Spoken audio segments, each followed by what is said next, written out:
Walaupun berlaku masalah-masalah ini, nampaknya tak ada tindakan balas daripada agensi-agensi yang menjaga pelaksanaan undang-undang yang terdapat.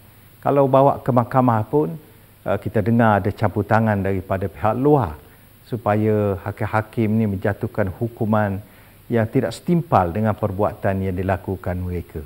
Jadi, orang yang mengganas, yang melakukan jenayah, rasakan dia ni tak akan dihukum, rasa selamat. Dan orang biasa pun memang rasa tak selamat nak ke mana-mana kerana tak boleh pembelaan dan keadilan walaupun di mahkamah.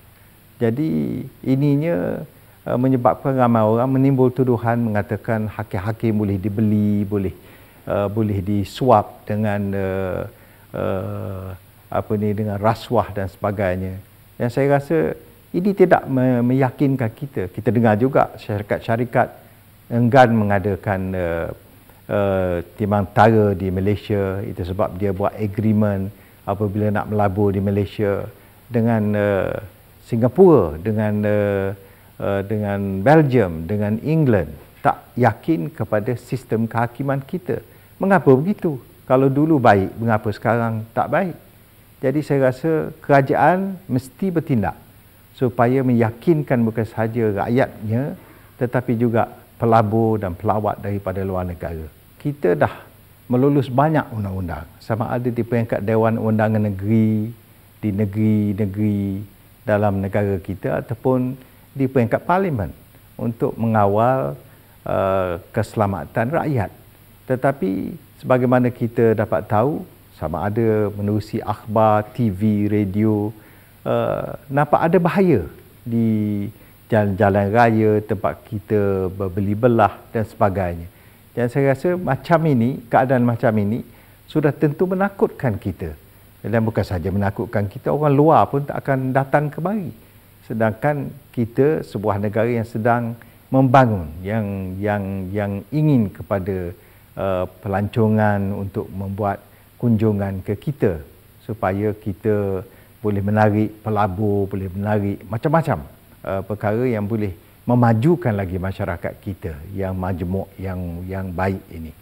Jadi itu sebab kita rasa sudah sampai masa kita mengawal semuanya ini, terutama sekali soal keselamatan, soal keselamatan yang penting. Dan untuk nak kawalkan keselamatan, saya rasa patut dihidupkan kembali cara lama macam rukun tetangga. Tak perlu lagi nak ada gated community dengan ada jaga-jaga yang dibayar mahal-mahal daripada Nepal lah, Gurkha dibawa kemari dengan begitu ramai. Seolah-olah orang kita tak boleh menjaga keselamatan kita. Sedangkan ramai orang kita tak ada kerja yang tetap. Jadi saya rasa ini semua kena dibaiki kalau kita nak hidup dalam keadaan yang lebih selamat dan lebih aman dan lebih terkawal. Begitu juga dengan hakim-hakim, mereka mesti didisiplinkan dan saya tak mau dengar lagi cakap-cakap oleh orang kita ataupun oleh orang luar mengatakan hakim kita ni boleh dibeli. Saya tak percaya, tetapi mengapa mereka mahu bercakap mengenai hal ini. Jadi saya rasa ini semuanya berikutan dengan keadaan kehidupan kita sendiri. Keadaan sudah berubah. Kita terdedah kepada dunia luar dengan berbagai-bagai cara. Saya sebut tadi televisyen semua ini mempengaruhi kita dan juga video dan radio, surat khabar dan sebagainya. Tetapi kita saya rasa boleh mengawalkan diri kita, tetapi kerajaan juga mesti membantu rakyat supaya mereka boleh hidup dengan lebih baik, dengan lebih senang. Dan saya rasa ini boleh dilakukan kerana kita telah, saya sebut tadi, melulus banyak undang-undang. Tinggal lagi mengapa kebanyakan undang-undang ini tidak dilaksanakan sebagaimana yang dikehendaki oleh Parlimen ataupun oleh Dewan Undangan Negeri. Dibiarkan keadaan menjadi lebih buruk dan lebih tidak baik sebelum sesuatu dilakukan terhadap orang yang melanggarnya. Saya rasa undang-undang ini sudah pun memastikan kita disiplinkan orang yang melanggarnya supaya ada order, ada keadaan yang lebih terkawal, tidak sesiapa melakukan perkara mengikut sesuka hatinya semata-mata. Kalau begitu kita tak boleh nak jaga masyarakat kita dengan cara yang baik, teratur dan boleh diyakini oleh semua pihak. Kita dah ada banyak undang-undang, tetapi nampaknya undang-undang ini tak dilaksana dengan betul, dengan tepat. Ada pilihan, setengah orang kena hukum teruk, kena setengah orang dibebas saja. Ada setengah orang yang ditangkap kerana kes-kes jenayah yang teruk, digari, ada setengah orang tak digari. Umpama keadaan semacam ini menimbulkan tanda tanya di kalangan rakyat kita. Mengapa ada perbezaan? Padahal undang-undang dipakai untuk semua pihak. Tidak ada perbezaan, tidak ada selective persecution patutnya. Barulah kita dapat menghidupkan demokrasi dan gaya hidup yang sihat bagi rakyat.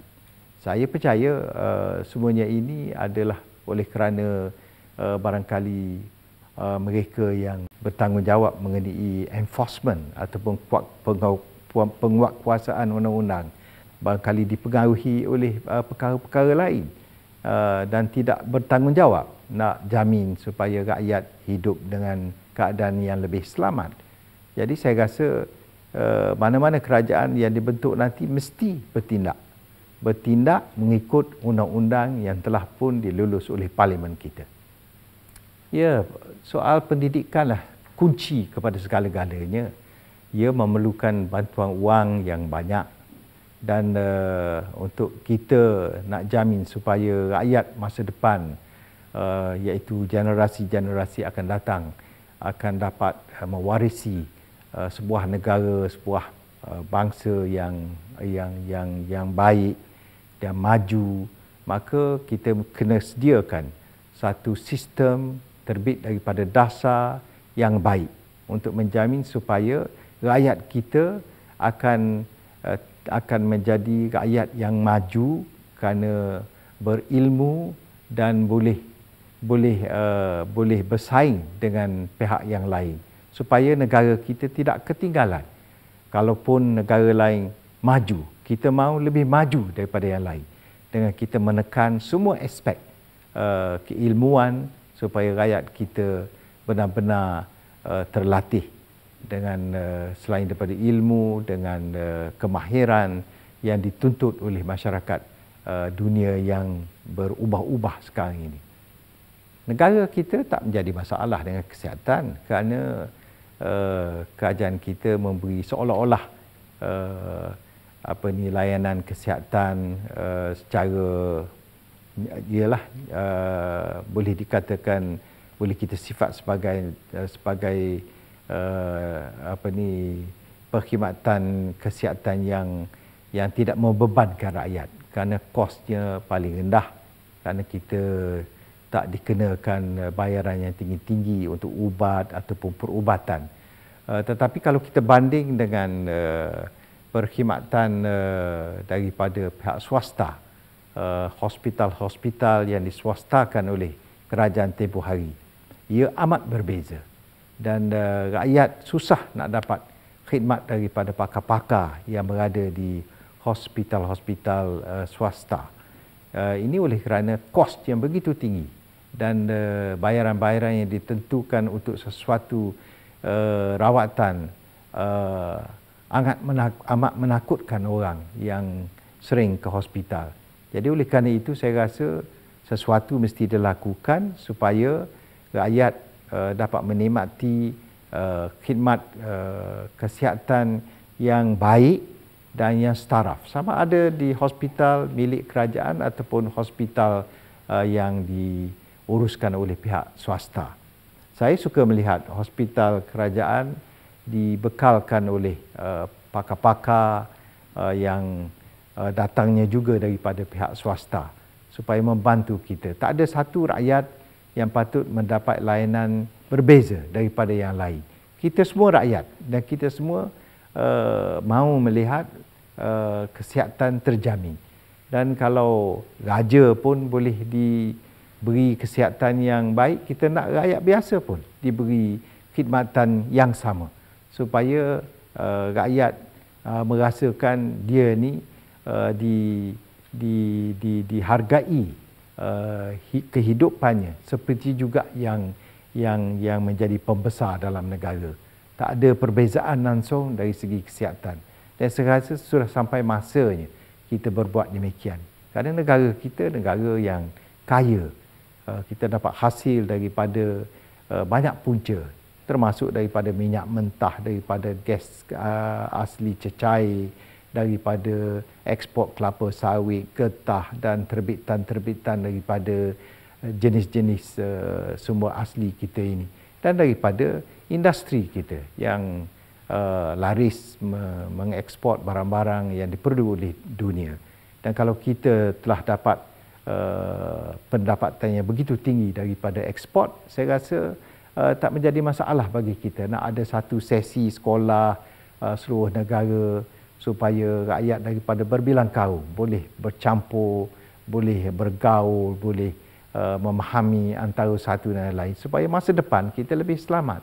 Tak perlu kita memperbaharui dasar untuk kita bersatu padu tiap-tiap kali kita ada kerajaan baru ataupun tertubuhnya satu kabinet baru. Patut ini sesuatu yang diamalkan oleh rakyat biasa tanpa ada perubahan yang mesti dilakukan. Kalau kita sudah pun meyakinkan diri kita bahawa inilah negara kita yang kita kena warisi daripada generasi yang lepas. Dan keadaan ekonomi kita pun baik, cuma mesti diurus dengan baik. Kalau kita dapat hapuskan rasuah, kita dapat jimatkan banyak daripada wang yang disalahguna oleh setengah-setengah pihak, dan juga macam pembaziran kerana belanja dengan boros dan sebagainya, itu patut dihentikan. Dan memang kerajaan boleh melakukannya. Berbagai-bagai peraturan boleh dibuat supaya kita boleh menjimatkan belanja yang boleh diguna untuk kesihatan, untuk pelajaran dan sebagainya, dan untuk keselamatan. Jadi saya rasa ini lebih penting daripada segala-galanya. Kita tak mahu bangunan-bangunan tinggi-tinggi, besar-besar yang tidak boleh memberi nikmat atau faedah secara langsung kepada rakyat. Kita mahu yang penting rakyat terpelihara dan diselamatkan daripada berbagai-bagai ancaman.